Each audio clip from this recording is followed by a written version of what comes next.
so. Everybody good? All right, being joined now by safety Tyler Venables. Y'all go with questions whenever you're ready. I guess Tyler got 8 tackles, so why do you think you were so productive on Saturday? I would say just kind of letting the scheme work for me, I would say. Not trying to do too much, and just focusing on details.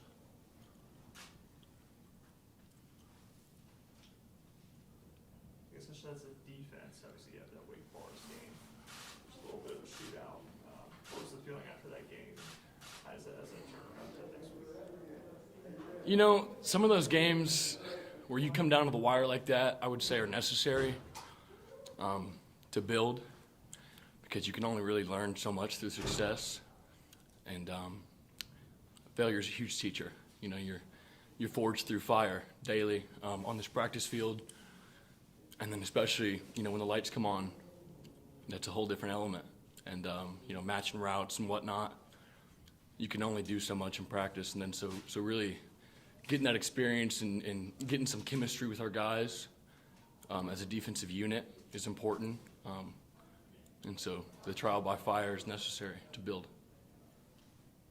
I think Coach May was saying that he didn't like the way you guys practiced on Tuesday, but then it really turned around. What do you remember from that Tuesday practice?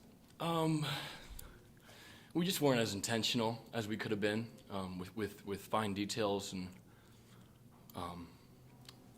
really doing the little things the right way. From footwork to putting your eyes in your keys and whatnot. We could have been a lot more intentional. And then, of course, this past week was it was a strain. It was good. Everybody, coaches, scout guys, players, all bringing that real intent, like squeezing every ounce of rep that we can get.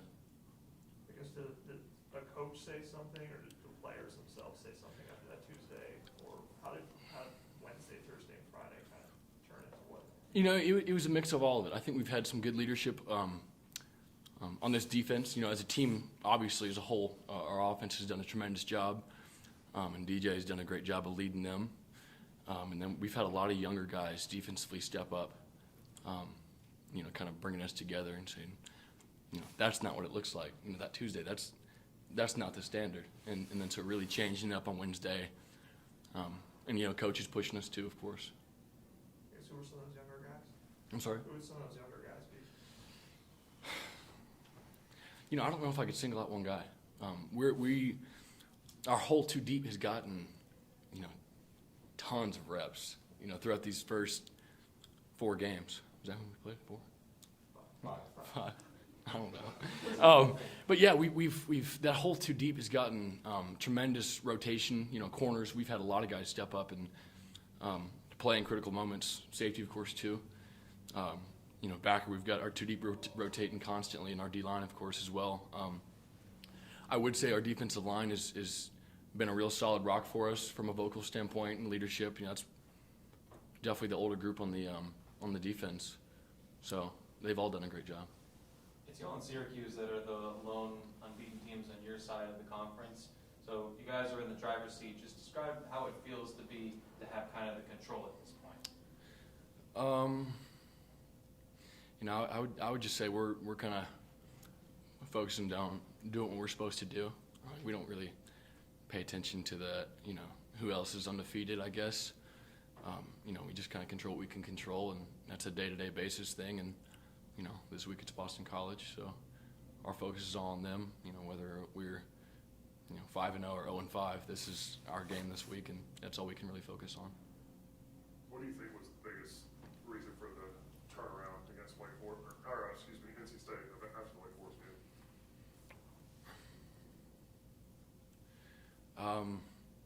I'd go back to the trial by fire. You can only get so much experience through practice, and I think our chemistry has really come together. The past couple of games before the NC State game, I think we were playing really separate from each other from a position standpoint, and that kind of showed. And so this NC State game gave us a lot of chemistry. We really kind of flowed together, from like zone drops to main coverage to fit and B gaps. I got to trust my DN that he's gonna lever that ball into that B gap, And if I have 1 ounce of mistrust with him, you know, I'm going to be hesitant down. And he's got to have the same trust with me, that he knows where I'm going to be. And, you know, you get that, like that slow mixture through game repetition. But when you say like positions playing separate from each other, what do you mean? Just not seeing the whole picture, you know, as a defensive structure. You know, if you really want to play like up here, you got to know what everybody else around you's doing so you can be comfortable. You know, like if I'm holding the curl in a trio set, I got to be waiting for that mic to come push so I can push through and take my flat route. But if I don't trust that he's going to push through, I'm going to be holding it. I'm going to be late. So just the chemistry and, you know, zone drops, man coverage, whatnot. Tyler, I gotta say, sitting here listening to you, it sounds like, you know, listening to your dad for the last 10 years, right here.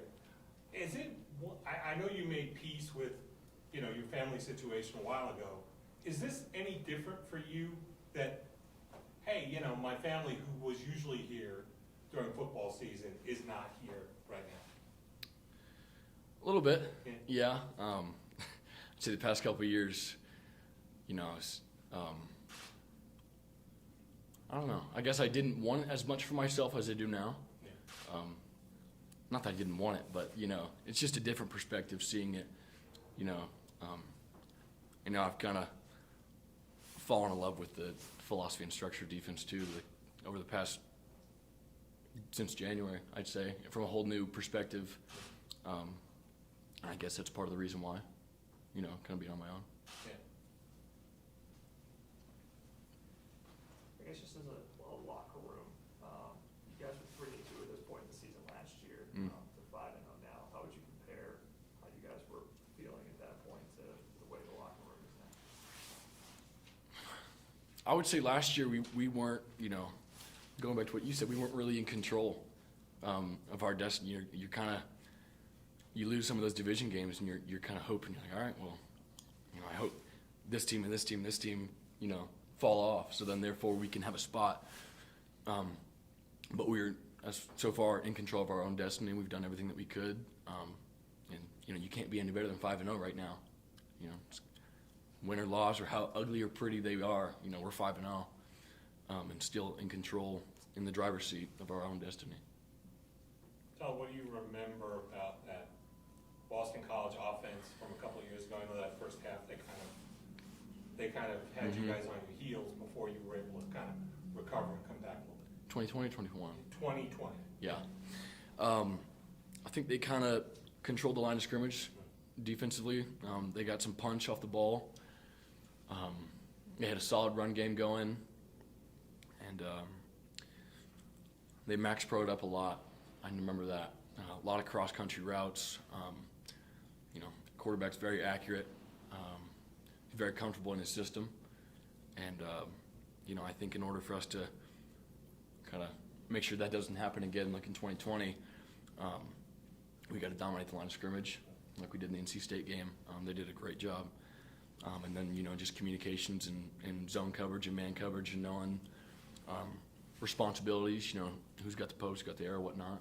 And, you know, kind of seeing the picture as a whole, not getting too locked up in the run game from a safety and corner perspective, because they do a lot of play action.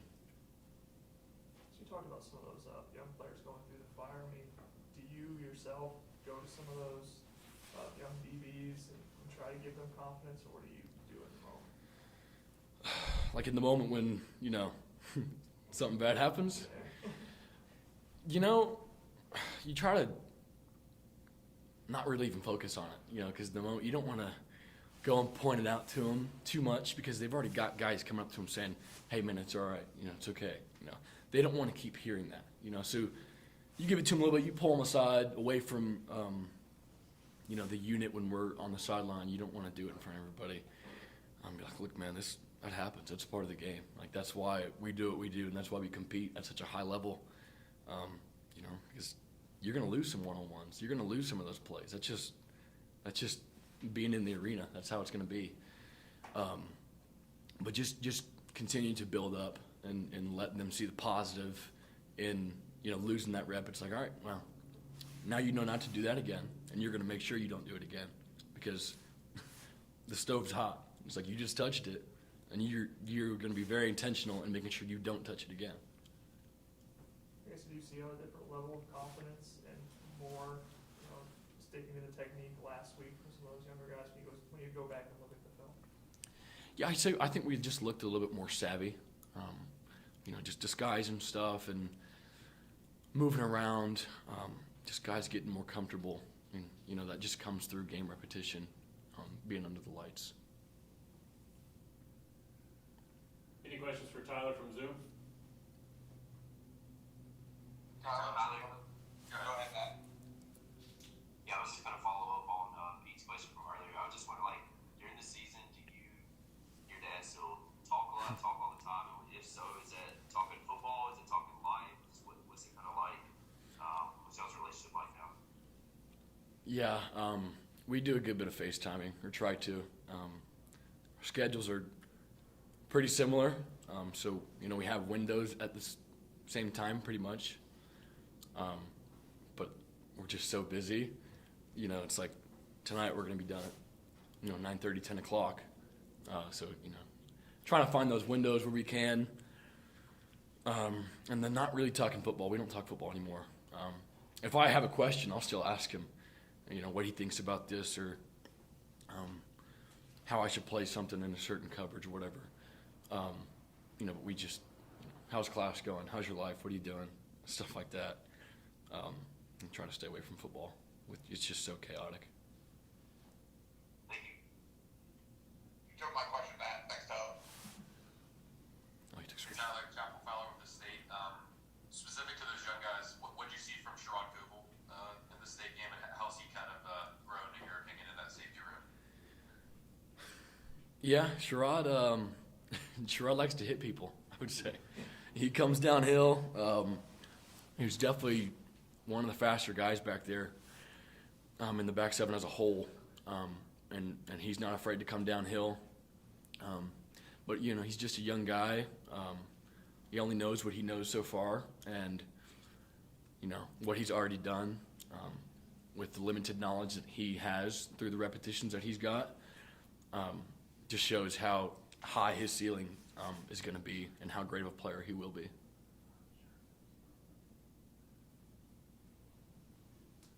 The foot okay? Yeah, it was, there's this girl in my class, and so I didn't know what to say to her, so I thought this would be a good conversation starter. No, it's I just, yeah, it's good. Thanks, Steve-O. All right, appreciate you guys. Y'all hang tight. We'll be joined here in a second by Dominic.